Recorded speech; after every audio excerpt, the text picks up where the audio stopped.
তো এই গল্পের শুরুতে আমরা দেখতে পারি জেনিফার নামের একটা মেয়েকে, যে কিনা তার বেস্ট ফ্রেন্ড টম এবং বাকি বন্ধুদের সাথে জঙ্গলের দিকে যাচ্ছিল। আসলে আমরা জানতে পারি তারা যে এলাকাতে বাস করে এই এলাকাতে অনেক বেশি মাইনিং করা হতো, এই জন্য তারা মাইনিংয়ের খুবই কাছে গিয়ে যেই কোনো একটা ব্লাস্ট দেখতে চাইছিল। তবে যখনই তারা বর্ডারের কাছে চলে আসে তখন একটা ছেলে প্রচণ্ড ভয় পেয়ে যায়, এই জন্য সে সেখান থেকে সোজা বাসায় ব্যাক করে।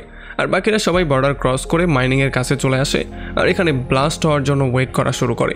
তবে অনেকক্ষণ ধরে ওয়েট করার পরেও যখন কোনো ব্লাস্ট হচ্ছিল না তখন তারা প্রচণ্ড মন খারাপ করে সেখান থেকে বেরিয়ে চলে আসে। তবে যখন তারা বাসার দিকে ব্যাক করছিল তখনই এখানে তারা একটা সুড়ঙ্গ পেয়ে যায়, মানে বিশাল বড় একটা গর্ত। এই জন্য তারা লটারি করে এক এক করে মধ্যে যাওয়া শুরু করে। তবে এইটার মধ্যে কিছু দূর যাওয়ার পরে তারা পুকুরের মতো একটা কিছু পেয়ে যায়, যেটার মধ্যে ভালো করে লক্ষ্য করে তারা দেখতে পারে ডিমের মতো কোনো একটা জিনিস পড়েছিল, যেই জিনিসটা চকচক করছিল। এগুলো দেখার পরে জেনিফারের মনে হয় এটা স্পেশাল কিছু হতে পারে, এই জন্য টম সোজা নিজেই পানির মধ্যে লাফ দিয়ে সেই জিনিসটাকে নিয়ে আসার জন্য যায়। আর যখন তারা এটা নিয়ে গুহা থেকে বাইরে আসে তখন তারা দেখতে পারে এটা চকচক করা বন্ধ করে দিয়েছে। আসলে তারা বুঝতে পারে এইটা ডিমের মতো কিছু একটা। তবে তখন আমরা দেখতে পারি তাইসিক নামের একটা ছেলে তাদেরকে বলে যে আসলে এটা কোনো জাদুঘরের জাদু হতে পারে, কারণ তার দাদা তাকে একবার বলেছিল যে অমাবস্যার রাতের সময় জঙ্গলের মধ্যে একটা গর্তের সৃষ্টি হয় আর যারাই সেই গর্তের মধ্যে যায় তারা সবাই বিদ্ধ হয়ে যায়। তবে এগুলো শোনার পরে কেউই তার কথায় পাত্তা দেয় না, কারণ তারা সবাই গুহার মধ্য থেকে বাইরে আসলেও তারা এখন পর্যন্ত কেউ বিদ্ধ হয়নি, এই জন্য সবাই তাকে নিয়ে মজা করা শুরু করে। তবে তখনই জেনিফার নোটিস করে তার মায়ের দেয়া হেয়ার পিনটা গায়েব হয়ে গেছে, এই জন্য সেটা খোঁজার জন্য সে আবারও গুহার মধ্যে চলে যায়। আর বাকি বাচ্চারা এখানেই বসে থাকে সেই ডিমটাকে পর্যবেক্ষণ করার জন্য। আসলে তারা জানতে চাইছিল যে এই ডিমটার মধ্যে আছেটা কি, এই জন্য তারা জেনিফারের ওয়েট না করেই তারা তিনজনেই ডিমটাকে আছাড় মেরে ভেঙে ফেলে। তবে তারপর তারা পুরোপুরি শকড হয়ে যায়। তারা দেখতে পারে ডিমের মধ্যে আসলে কিছুই ছিল না, এইটা পুরোপুরি ফাঁকা একটা জিনিস ছিল।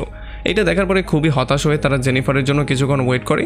তবে যখন তারা দেখতে পারে জেনিফার আসছে না তখন টম দ্রুত গুহার মধ্যে চেক করতে চলে যায়। তবে সেই গিয়ে দেখতে পারে জেনিফার এখানে পুরোপুরি ফ্রিজ হয়ে গেছে।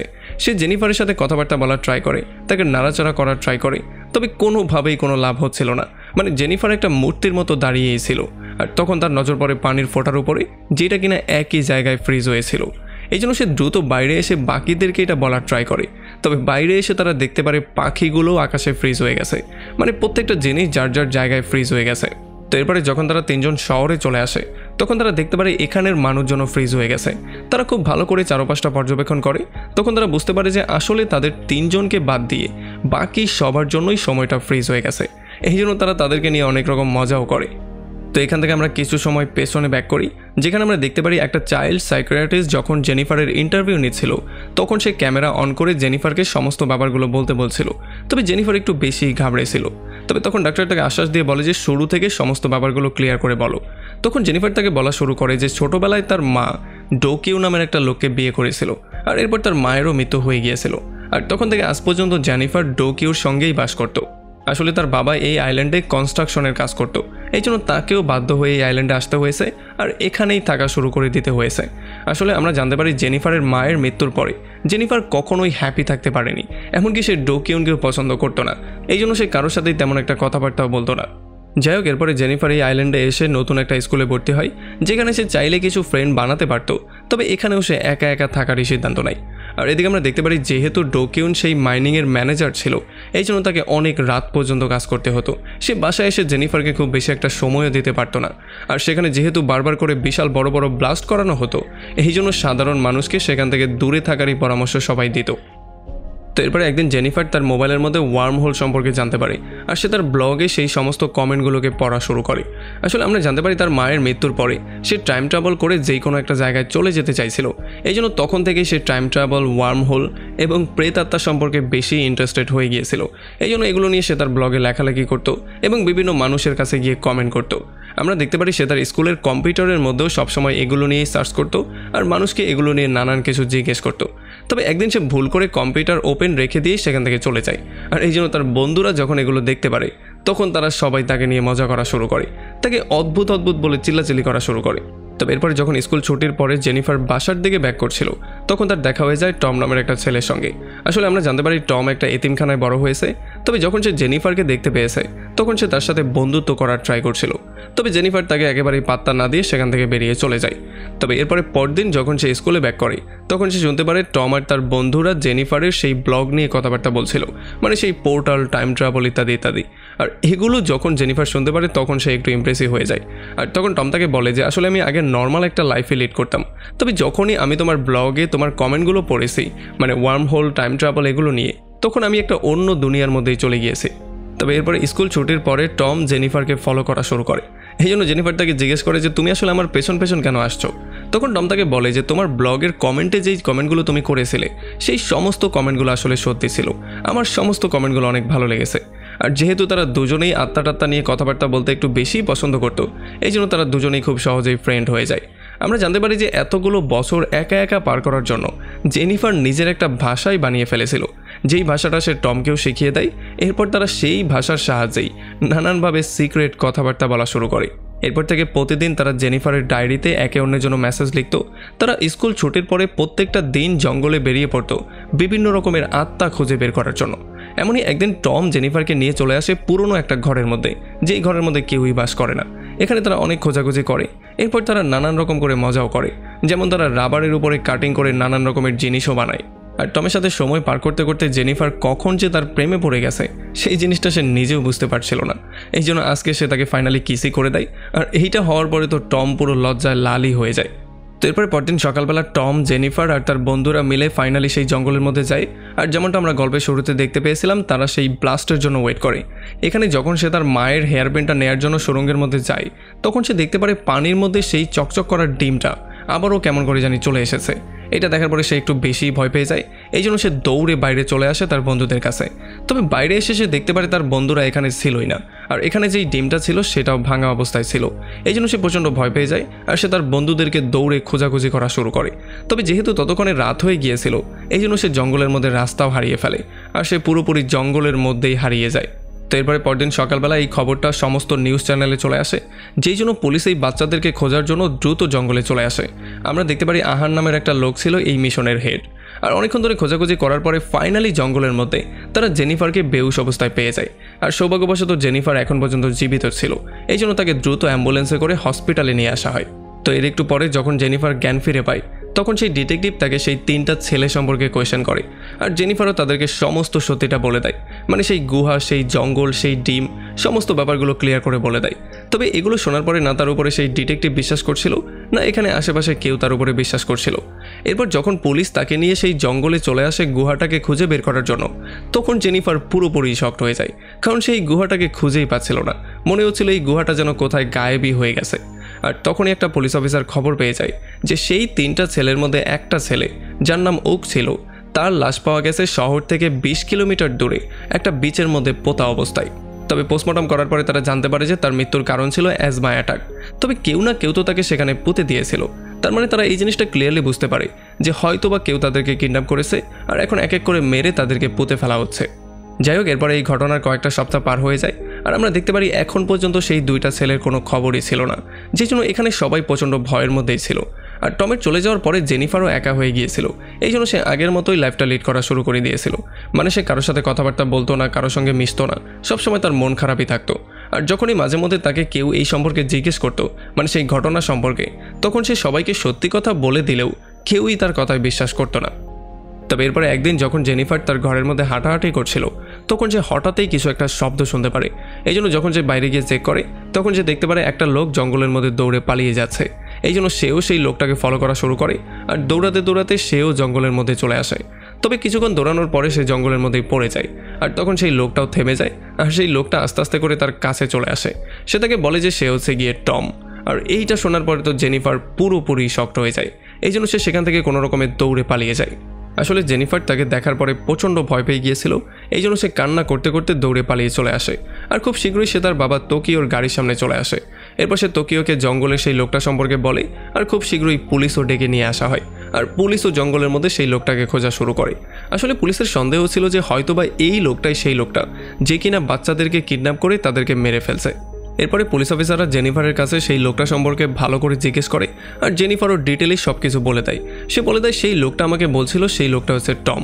আর এরপরে পুলিশ অফিসাররা যখন ভালো করে জঙ্গলের মধ্যে খুঁজে, তখন তারা টমকে তো খুঁজে পায় না, তবে তারা জেনিফারের ডায়েরিটা খুঁজে পেয়ে যায়।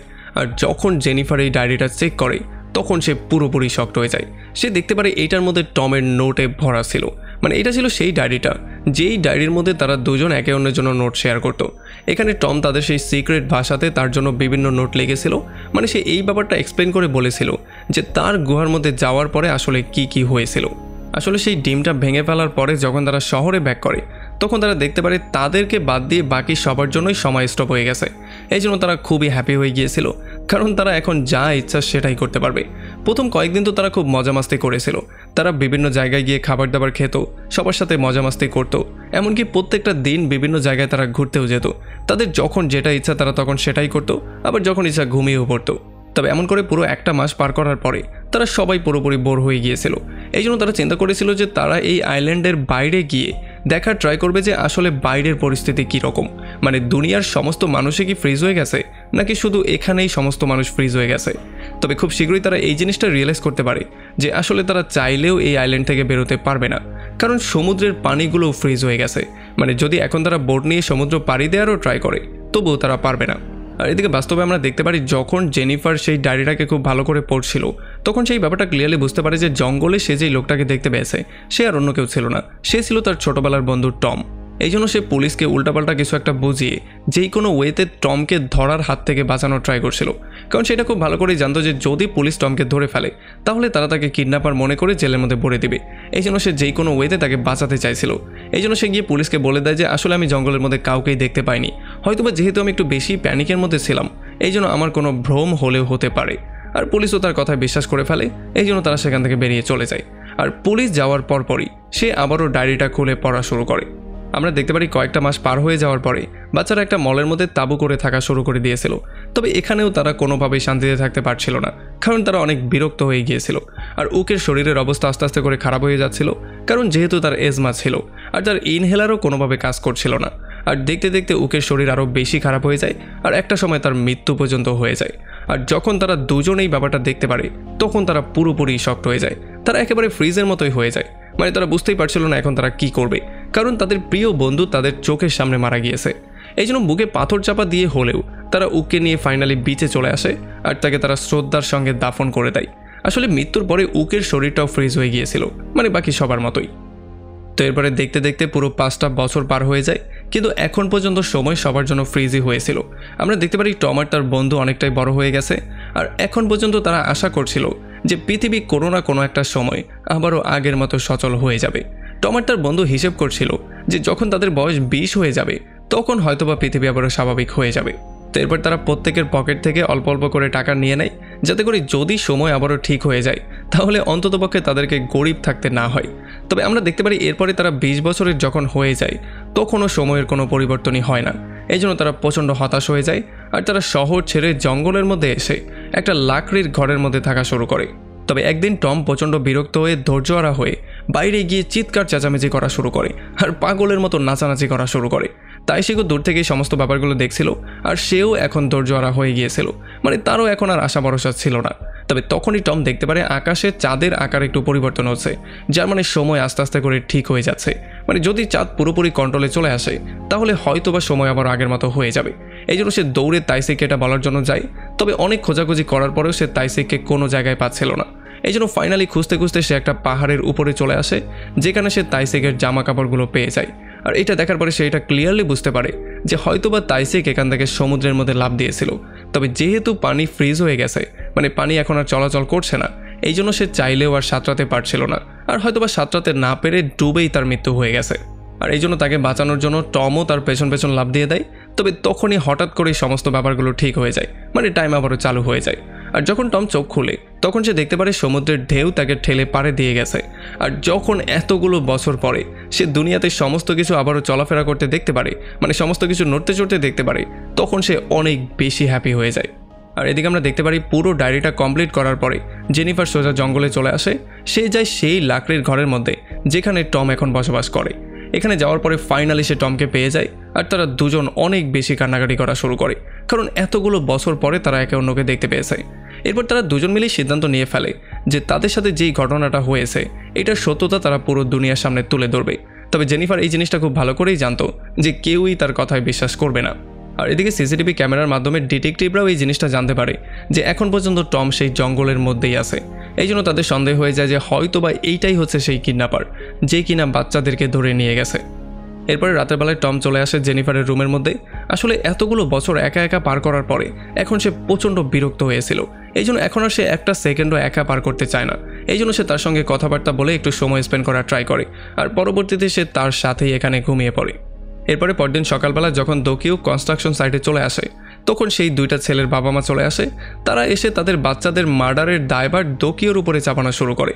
আসলে তাদের বিশ্বাস ছিল যে যেহেতু কনস্ট্রাকশন সাইটের মধ্যে কিছুদিন পরপরই ব্লাস্ট করা হয়, হয়তোবা তাদের বাচ্চারা সেই ব্লাস্টের মধ্যেই মারা গিয়েছিল। তবে এখন যেহেতু দোকিওকে এই সমস্ত ব্যাপারগুলো ধামাচাপা দিতে চাইছে, এই জন্য সে তার মেয়ের মাধ্যমে একটা উল্টাপাল্টা গল্প বানিয়েছে, যেই গল্পের মাধ্যমে সে নিজেকে ফ্রি করার ট্রাই করছে। এদিকে জেনিফার টমকে নিয়ে চলে আসে সেই এতিমখানায়, যেই এতিমখানায় সে ছোটবেলা থেকে বড় হয়েছে। এখানে ওয়ার্ডেনকে জেনিফার সমস্ত ব্যাপারগুলো ক্লিয়ার করে বলে, আর এরপরে টমকে ডেকে সে নিজে বাইরে চলে যায়। তবে তখনই তার বাবা তাকে এসে ধরে ফেলে আর তাকে টানা হেঁচড়া করে সে ঘরের মধ্যে নিয়ে যাওয়া শুরু করে। আর এদিকে টম এসে ওয়ার্ডেনকে সমস্ত ব্যাপারগুলো ক্লিয়ার করে বলে। আসলে ওয়ার্ডেন টমের কাছে টমের মায়ের চাইতে কোনো অংশেই কম ছিল না। এই জন্য সে যখন ছোটোবেলার সমস্ত গল্পগুলো A to Z বলে দেয় তখন ওয়ার্ডেনও পুরোপুরি শক্ট হয়ে যায়। তবে এখন পর্যন্ত ওয়ার্ডেন এই জিনিসটা বিশ্বাসই করতে পারছিল না যে এই ছেলেটাই হচ্ছে গিয়ে আসল টম। এদিকে আমরা দেখতে পারি দোকিও জেনিফারকে এনে তার রুমের মধ্যে বন্দি করে দেয়। তবে তখন আবার পেছনের দরজা ভেঙে টম মধ্যে চলে আসে আর জেনিফারকে সেভ করে ফেলে। এরপর টম আর জেনিফার ঘর থেকে পালিয়ে সোজা জঙ্গলের মধ্যে চলে আসে। আর তারা দুজন বসে বসে এই জিনিসটা চিন্তা করা শুরু করে যে তারা আসলে কীভাবে এই জিনিসটা প্রমাণ করবে যে যেই ঘটনাটা তাদের সাথে ঘটেছে সেটা আসলে সত্যি। আর তখনই জেনিফারের মনে পড়ে যে যেই ডিমটা তারা ব্রেক করেছিল ঠিক তেমনই একটা ডিম সে গুহার মধ্যেও দেখতে পেয়েছিল। এই জন্য সে চিন্তা করে যে সেই ডিমটা ব্রেক করে সময়কে ফ্রিজ করে সে আবারও বিদ্ধ হয়ে ব্যাক করবে, যাতে করে এটা প্রমাণ হয়ে যাবে যে টম যেটা বলছে সেটা সত্যি কথা। তবে টম কোনোভাবেই এমনটা হতে দিতে চাইছিল না, কারণ টম এটা খুব ভালো করেই জানে যে একাকিত্বের জীবন কতটা ভয়ঙ্কর হতে পারে। এটা মানসিক এত বেশি প্রেশারে ক্রিয়েট করে যে একটা মানুষকে খুব সহজেই মেরে ফেলার জন্য যথেষ্ট। এই জন্য টম কোনোভাবেই এটা হতে দিতে চাইছিল না। সে বলছিল যে আমি কিডন্যাপিংয়ের দোষ আমার মাথার মধ্যে নিয়ে নিব, তবে তোমার সাথে কোনোভাবেই এমনটা করতে দিতে পারবো না, কারণ আমার দুইটা বন্ধু মৃত্যু হয়েছে শুধুমাত্র এই জন্যই। এদিকে যখন ডোকিও তার ঘরে ব্যাক করে তখন সে দেখতে পারে তার মেয়ে জেনিফার গায়েব হয়ে গেছে। এই জন্য সে তার মোবাইলটাকে ভালো করে চেক করে, আর এখানে যখন সে সেই লাকড়ির ঘরটা আর টমের পিকচার দেখতে পারে তখন সেই জিনিসটা ক্লিয়ারলি বুঝতে পারে যে তারা হয়তোবা জঙ্গলে সেই ঘরের মধ্যেই আছে। এই জন্য সে রাতের বেলায় চুপি চুপি সেই ঘরের মধ্যে চলে আসে, আর এখানে এসে সে টমের উপরে আক্রমণ করে তাকে আহত করে ফেলে। আর এরপর সে জেনিফারকে নিয়ে চলে যাওয়ার ট্রাই করে, তবে জেনিফার কোনোভাবেই যেতে চাইছিল না। আর এই সুযোগে সদ্ব্যবহার করে টম তার উপরে আক্রমণ করে তাকে বেহুশ করে ফেলে আর জেনিফারকে নিয়ে দ্রুত সেখান থেকে পালিয়ে যায়। এরপরে পরদিন সকালবেলা পুলিশ সেই জঙ্গলের ঘরের মধ্যে গিয়ে তল্লাশি করে, আর এখানে পুলিশ সমস্ত ব্যাপারগুলো দেখে এটা অনুমান করে যে হয়তোবা সেই লোকটা নিজেকে টম বলে জেনিফারকে ধোঁকা দেওয়ার ট্রাই করছে। এরপরে খুব শীঘ্রই তাদের পালিয়ে যাওয়ার খবরটা টিভিতেও প্রচার করা হয়, যেই জন্য তারা পরে একটা মহা বিপদে, কারণ এখন যেহেতু সবাই তাদেরকে চিনে ফেলেছে এই জন্য সবাই তাদের লোকেশন পুলিশকে বলে দিচ্ছিল, আর পুলিশও খুব সহজেই তাদেরকে ফলো করা শুরু করে। তবে জেনিফার টমকে বাঁচানোর জন্য ফাইনালি পুলিশের কাছে নিজেকে স্যারেন্ডার করে দেয়, আর যাওয়ার সময় সে টমকে বলে যায় যে সুড়ঙ্গের মুখে তার সঙ্গে মিট করার জন্য। এরপরে ডিটেকটিভ আহান জেনিফারকে এটা বুঝিয়ে বলার ট্রাই করে যে সেই লোকটা তোমাকে মিথ্যা বলে তোমাকে ধোঁকা দেওয়ার ট্রাই করছে, তবে জেনিফার তার কথায় একেবারেই কান দেয় না। এরপর সে ওয়াশরুমে যাওয়ার বাহানা করে পুলিশকে ফাঁকি দিয়ে সেখান থেকে পালিয়ে চলে আসে। এরপর সে সোজা জঙ্গলে গুহার মধ্যে চলে আসে আর সেখান থেকে সেই চকচক করার ডিমটাকে বের করে নিয়ে আসে। এরপর সে সেই ডিমটা টমের হাতে দিয়ে দেয়, তবে এরপরে টম এই ডিমটা জেনিফারের হাতে দিতে সম্পূর্ণ অস্বীকার করে, কারণ সে চাইছিল না জেনিফার এই ডিমটার ইউজ করুক। আসলে টম এই সিদ্ধান্ত অলরেডি নিয়ে ফেলেছিল যে এখন সে গিয়ে পুলিশের কাছে স্যারেন্ডার করবে এবং তার দুইটা বন্ধুর মৃত্যুর দায়ভার সে তার নিজের কাঁধে নিয়ে নেবে। তবে তবুও সে জেনিফারকে এই ডিমটা ইউজ করতে দিবে না। এই জন্য টম এই ডিমটা নিয়ে দৌড়ানো শুরু করে আর জেনিফারও দৌড়ে তাকে ফলো করা শুরু করে। তবে খুব শীঘ্রই এখানে পুলিশ এসে তাদেরকে চারপাশ দিয়ে ঘিরে ফেলে। এখন তারা দুজনেই একটা পাহাড়ের উপরে দাঁড়িয়েছিল, মানে পেছনে কয়েক দিলেই তারা পাহাড় থেকে নিচে পড়ে যাবে। তবে তখনই একটা পুলিশ এসে টমকে ধরার জন্য তার উপরে আক্রমণ করে দেয়, আর এই হাতাহাতির মধ্যে জেনিফার সেখান থেকে নিচে পড়ে যায়। যদিও ডিটেকটিভ আহান তাকে সেভ করার জন্য তাকে ধরার ট্রাই করে, তবে সে নিজেও তার সঙ্গে জ্বলে যায়। এই জন্য টম দ্রুত চলে আসে তাদের দুজনকে সেভ করার জন্য। তবে যতক্ষণে সে জেনিফারের হাতটা ধরতো তার আগে তারা দুজন সেখান থেকে নিচে পড়ে যায়। আর যখন টমি জিনিসটা দেখতে পারে তখন সে তার হাতে থাকা সেই ডিমটাকে ভেঙে ফেলে, যাতে করে সময়টা এখানে স্টপ হয়ে যায় আর কোনো রকমের জেনিফারের জীবনটা সেভ হয়ে যায়। আর এর একটু পরে যখন জেনিফার জ্ঞান ফিরে পায় তখন সে দেখতে পারে সে ডিটেকটিভ আহানের সঙ্গে একটা বিচের মধ্যে ছিল, আর তখন সেই ব্যাপারটা রিয়েলাইজ করতে পারে যে আসলে তাকে সেভ করার জন্য টম কী করেছিল। আসলে যদিও তার জন্য অল্প কিছু সময়ই পার হয়েছিল, তবে টমের জন্য পুরো 10টা বছর পার হয়ে গিয়েছিল। এরপরে খুব শীঘ্রই জেনিফারকে আবারও তার বাবার কাছে দিয়ে আসা হয় আর সে তার বাবার কাছে সমস্ত ব্যাপারগুলোর জন্য মাপ চায় আর তাকে প্রথমবারের মতো বাবা বলে ডাকে। এই জন্য তার বাবাও খুবই হ্যাপি হয়েছিল। এরপরে ডিটেকটিভ আহান জেনিফারের সঙ্গে মিট করে তাকে জিজ্ঞেস করে যে আমরা দুজন তো পাহাড় থেকে পড়ে গিয়েছিলাম, তাহলে তবুও আমরা কি করে জীবিত রয়ে গেলাম। যদিও জেনিফার এই প্রশ্নের উত্তর দেয় না, তবে ডিটেকটিভ এই জিনিসটা ক্লিয়ারলি বুঝতে পারে যে আসলে শুরু থেকেই জেনিফার সমস্ত কথাগুলো সত্যিই বলছিল, তবে তারাই তার কথায় বিশ্বাস করছিল না। আর এই জন্য এখন ডিটেকটিভ তাকে বলে যে তোমাকে মিথ্যা সাক্ষ্য দিতে হবে, কারণ নয়তোবা তুমিও ফেসে যেতে পারো। তুমি বলবে যে সেই খুনি তোমাকে ফুসলিয়ে ফাসলিয়ে নিয়ে যাওয়ার ট্রাই করছিল, কারণ এমনটা করলেই তুমি যেই কোনো ওয়েতে বাঁচতে পারবে। কারণ এখন এলাকার সমস্ত মানুষজন সেই খুনির পাশাপাশি তোমার উপরেও সেই দুইটা ছেলের খুনের দায়ভার চাপাতে চাইছে। অ্যান্ড ফাইনালি এতটুকু বলার পরেই তার গল্পটা বলা শেষ হয়ে যায়। আর এত অদ্ভুত আর ভয়ঙ্কর গল্প শোনার পরে সেই সাইকিয়াট্রিস্টও পুরোপুরি শকড হয়ে যায়। এরপর সে তাকে বলে যে আমি এই গল্পটা নিয়ে একটা বই লিখতে চাই। আর এর কিছুদিন পরে আমরা দেখতে পারি যখন জেনিফার হাই স্কুলে উঠে যায় তখন সেই এলাকা ছেড়ে অন্য এলাকায় যাওয়ার সিদ্ধান্ত নেয়। তবে যখন সে চলে যাচ্ছিল তখন সে শেষবারের মতো সেই সাইকিয়াট্রিস্টের সঙ্গে মিট করে আর সেই সাইকিয়াট্রিস্ট তাকে সেই বইটা দেয় যেটা সে তার গল্প নিয়ে লিখেছিল। তবে এরপর যখন সে বোটের দিকে যাচ্ছিল তখন সে তার গাড়ির উইন্ডো দিয়ে হঠাৎ এই টমকে দেখতে পারে। এই জন্য সে গাড়ি থেকে বেরিয়ে দৌড়ে চলে আসে টমকে দেখার জন্য। তবে এখানে আসলে কেউই ছিল না। তবে পরবর্তীতে যখন সে বোটে যায় তখন তারা বোটের ডেকের মধ্যে একে অন্যের সাথে মিট করে। এখন জেনিফার এই জিনিসটা ক্লিয়ারলি বুঝে গেছে যে টম এখন আরও 10 বছর বড় হয়ে গেছে। তবে সে মনে মনে তাকে থ্যাংক ইউ বলে তার জীবনটা সেভ করার জন্য। আর এমনই একটা ইন্টারেস্টিং পয়েন্টে এই পুরো মুভিটা এখানেই শেষ হয়ে যায়।